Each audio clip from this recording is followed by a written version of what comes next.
Hi friends, this is your pal Scott Garibay, and today we're going to talk about Dungeons and Dragons. We're going to talk about Miss Frizzle. We're going to talk about Elsbeth, the best, the very, very best murder mystery show that you are not watching.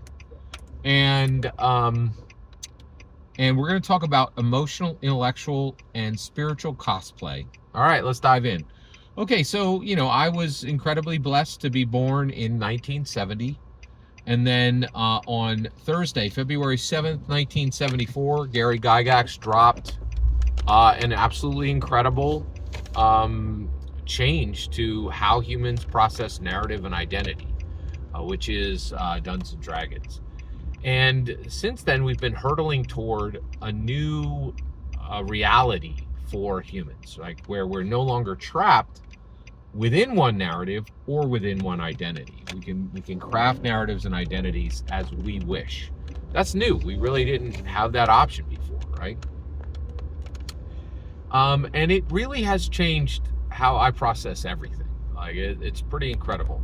So a brand new show that I just found this year is Elsbeth. I absolutely love this show. It is really fantastic. It's a bog standard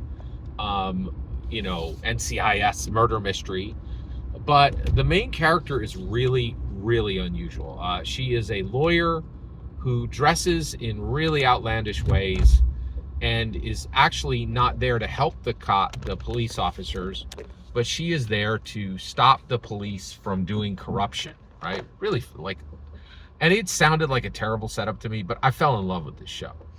And so one of the things that they've done is the show features an actress who is not the conventional, I don't really think she's the conventional, she's not an ingenue, right? She's not the conventional Hollywood actress. She's relying more on engaging the viewer through her intelligence, her wit, her charm, and not so much on what other, I think, Hollywood actresses use to hook the viewer, right?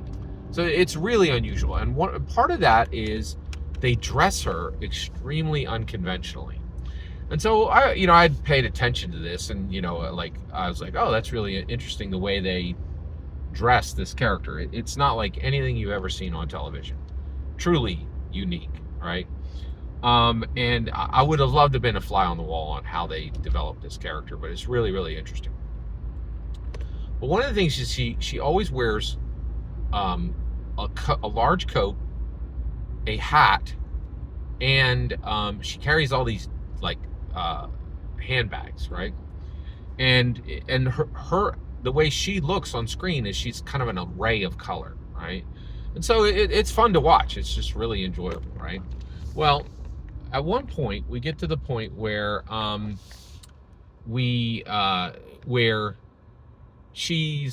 it's season 2, episode 19. I Have a Little List. That's the name of the episode. And they put her in this outfit, and it's mostly yellow, but there's orange, and then there's some blue speckle in the hat. And the moment I saw it, I was like, whoa, wait a second. That's really unusual, right? And it's not how they normally dress her. And I was like, what is that, right? And I started, going through my intellectual Rolodex of characters, and I was like, oh my gosh, that's Miss Frizzle, right? So, because I'm a Dungeons and Dragons aficionado, I see Miss Frizzle as an intrepid adventurer, an intrepid explorer. So Miss Frizzle is an intrepid explorer. Brilliant, brilliant character, and I really think she's really fantastic. If you don't know who Miss Frizzle is, she was on a PBS show called The Magic School Bus, and so she would take students around on adventures, right? And so I was like, holy cows, they cosplayed Elsbeth as Miss Frizzle, right? Now, what's interesting is, if you didn't know Miss Frizzle, you would never see it, right? And even if you do know Miss Frizzle, you also have to understand, you have to understand Muggle cosplay, right? Muggle cosplay is kind of a deep cut concept. So basically, people love to cosplay, right? But you can't cosplay in your regular life, right? And the reason why, you can't cosplay when you go to church. You can't cosplay when when you go to your traditional muggle tasks, right? And the reason why is people are like, hey, why are you dressed like a knight? Hey, why are you dressed like a lion? Hey, why are you dressed like a cowboy, right? Or whatever character you chose that day, right? So one of the things that's been happening is people who want to continue to cosplay, even when they're not at a convention, have started to switch to muggle cosplay. And this is cosplay that you can pull off in regular life, right? Like, for instance, you could choose to do what a character from NCIS did in season 3, episode 4. And since they're just wearing normal detective clothes, nobody would think twice, right? Unless they knew that exact episode, right? So this is cosplay in full sight of the public, right? And it's a really interesting concept. But what I thought was really interesting is they were doing this on a television show. They didn't want you to think about Miss Frizzle at that moment. They wanted you to continue forward, right, and engage with their story, right? But what's interesting is they also knew that Miss Frizzle is such a deep-cut character that they could get away with it. And I think the vast majority of people that watch Elsbeth have never played Dungeons and Dragons. They don't really think about cosplay or any of these other, because it's a Muggle show. I love it, but it is a Muggle show, right? And so I thought this was really fascinating. So when I saw this, I was like, holy cows, that's incredible, right? What they had accomplished. And it made me wonder, can we do this with our player characters? Can we do emotional, intellectual, and spiritual cosplay? So let's dig in. So let's ask the question and let's answer it. Okay. So what do I mean by this? Well, all right. So my player characters, okay? Kindwin, the Orc Cleric, okay? Beryl, the Turtle Wizard, okay? 2 different player characters. And then Scott Garibay, right? So let's talk about like my Muggle world, right? Well, a big part of my Muggle world is church. I just go to church on a Sunday, and so like that would be a place where I would muggle it up, right? Where I'm never going to talk about Dungeons and Dragons there. I'm generally never going to talk about genre issues there. I'm really not going to talk to people about fantasy novels or science fiction novels. There is one dude I know there who does read genre fiction, so I could break that rule every now and then. But generally, evangelical Christians, our churches are filled with muggles. It's not people who are really interested in genre content, right? So what I was wondering is, can I do emotional or intellectual cosplay in that Muggle environment? So what do I mean by that? Well, can I use the emotional set of Kindwin the Orc Cleric at church when I interact with people, rather than my normal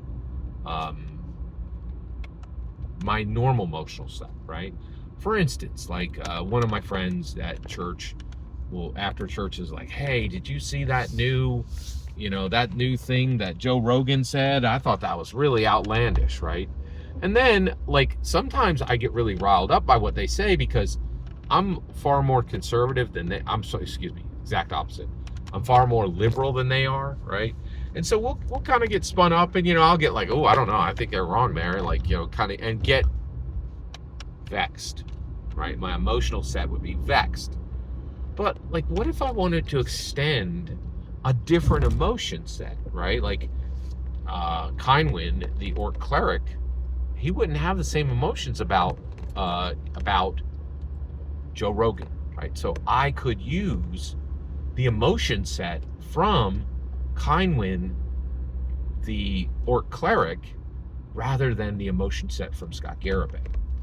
Now, what are the ramifications of this? Well, one, is it fair and honest, right? Well, it's not honest, right? Like, I'm convinced that the Elsbeth crew was very carefully cosplaying in real time Miss Frizzle, right? Like, that's not honest, right? They were hiding something, right? Obfuscation is not honest. So I do think there is a level of dishonesty to this. And then it's a question of, it is a question of something you can get away with. But I would say that this is mischief rather than wrongdoing. And I think there's a place for mischief, even with evangelical Christians, which I am. Intellectual cosplay, right? And can I use Beryl the Turtle Wizards? He has an 18 charisma.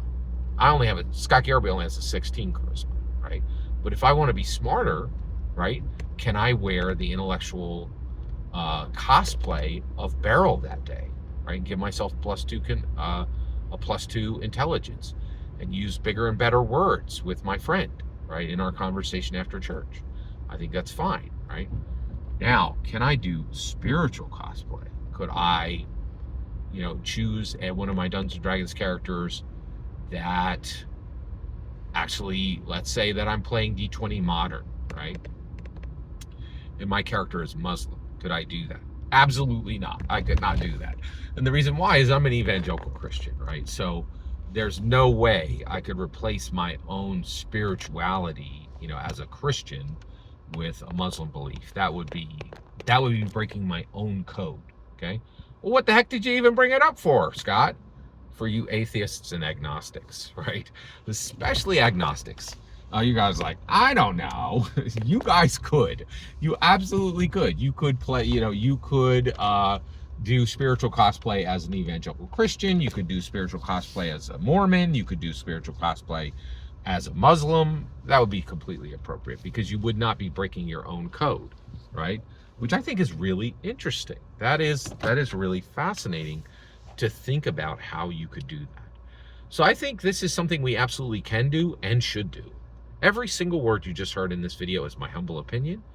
Nothing more, nothing less. The important part is when I get to hear your humble opinion. You get in the comments and send your traffic. Please consider liking and subscribing, and have a fetch millennium.